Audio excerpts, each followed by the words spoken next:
আছো? হ্যাঁ কাকিমা, আমি ভালো আছি। কেমন আছো কাকিমা? আমি ভালো আছি। বাবুর সঙ্গে কথা হয়েছে? হ্যাঁ, ওর সাথে কথা হয়েছে। কাকিমা, আমার তো মেন একটাই টেনশন, আমি তো সকালে ঘুম থেকে উঠতে পারি না। আর একটা সমস্যা, আমি না বাসনও মাজতে পারি না। ও, তুমি এই চিন্তা করছো?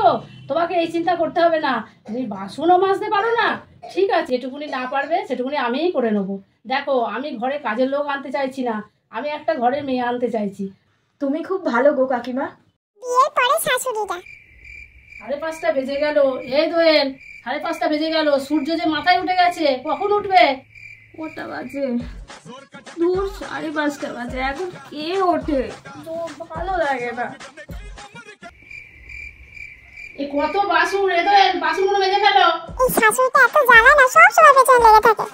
আমার বাসন মাজতে হবে, দূর, ভালো লাগে না।